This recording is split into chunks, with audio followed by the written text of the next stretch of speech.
আসসালামু আলাইকুম everyone, welcome back to my channel. আজকে আমি আপনাদের সাথে শেয়ার করব একটি ভিন্নধর্মী রেসিপি, আর সেটা হলো তেলকই। এটি খেতে দারুণ সুস্বাদু হয়ে থাকে, আর একদম ট্র্যাডিশনালভাবে আপনাদেরকে এই রেসিপিটি বানিয়ে দেখাবো। আশা করছি আপনাদের ভালো লাগবে। চলুন তাহলে দেখে নেওয়া যাক। অনেকেই তেলকই খেয়ে থাকি সরিষা বাটা দিয়ে অথবা আদা জিরার পেস্ট দিয়ে। এখানেও আমি আদা নিয়ে নিলাম 2 টুকরা, আর সাথে নিয়ে নিলাম জিরা 1 চা চামচ। বাট তার সাথে একটা নতুন উপকরণ অ্যাড করব, মৌরি 1 চা চামচ। ঝাল আর রঙের জন্য ব্যবহার করব শুকনা মরিচ 5টি,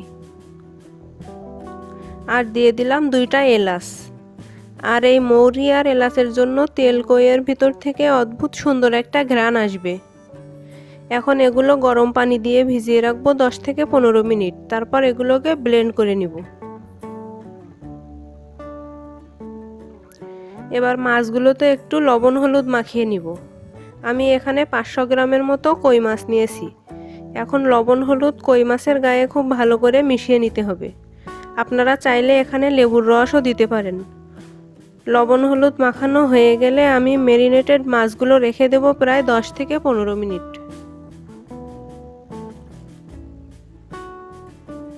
এখন মাছগুলোকে ফ্রাই করার জন্য একটি ফ্রাই প্যানে তেল নিয়ে নিলাম হাফ কাপ। তেলটা যখন মিডিয়াম গরম হয়ে যাবে তখন মাছগুলো দিয়ে দিব। কই মাছগুলো ভাজার জন্য একটা ছোট্ট ট্রিক্স আছে, সেটা হলো আমরা যখন কই মাছগুলো ভাজবো তেলটা যেন বেশি গরম না হয়, মিডিয়াম গরম থাকে। আর মাছগুলো খুব অল্প ভেজে নিব। খুব বেশি কড়া করে ভাজলে তেলকইয়ের যে গ্রেভিটা হবে সেটা এর মধ্যে একদমই ঢুকবে না, আর খেতেও একদমই ভালো লাগবে না। দেখুন আমি কি রকম অল্প ভেজে নিয়েছি। এখন এগুলোকে আমি তেলের থেকে উঠিয়ে নিচ্ছি। মাছগুলো ভাজা হয়ে গেলে তেলটা গরম থাকা অবস্থায় এর মধ্যে দিয়ে দিব কালো জিরা 1/2 চা চামচ, আর দিয়ে দিলাম হাফ কাপ পেঁয়াজ বাটা। এরপর আমি কালো জিরা আর পেঁয়াজটাকে খুব ভালো করে ভেজে নিব।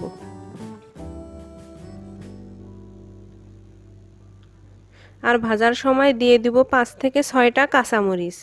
ঝালটা তেলে দিয়ে ভাজলে ঝালটার যে ফ্লেভার সেটা খুব বেশি ছাড়ে।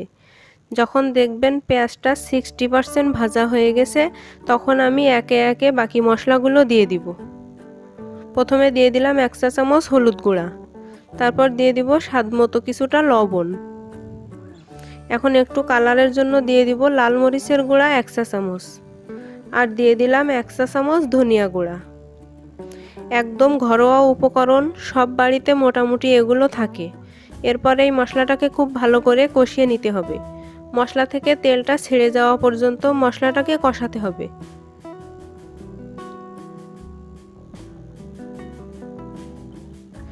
যখন সাইডে এরকম তেল ভেসে উঠবে তখন আমরা প্রথমে যে পেস্টটা করে রেখেছিলাম সেটা এর মধ্যে দিয়ে দিব। আবারও সব কিছু একসাথে মিশিয়ে নিতে হবে।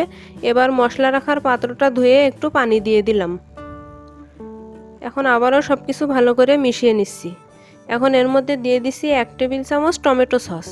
আপনারা চাইলে টমেটো কুচি বা টমেটো পেস্টও ব্যবহার করতে পারবেন, তবে সেক্ষেত্রে টমেটোর এক্সট্রা টকটাকে দূর করতে সামান্য চিনি ব্যবহার করবেন।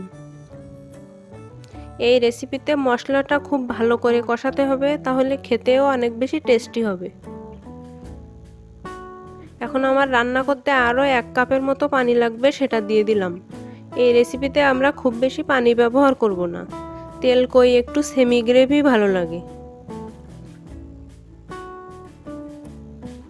এবার পানিটা ফুটে আসলে আমরা যে মাছগুলো ফ্রাই করে রেখেছিলাম সেগুলো এর মধ্যে দিয়ে দিতে হবে।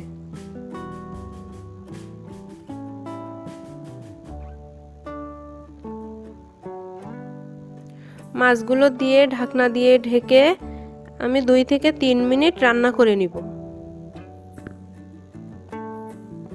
2-3 মিনিট পর ঢাকনাটা খুলে মাছটাকে একটু উল্টে পাল্টে দিতে হবে।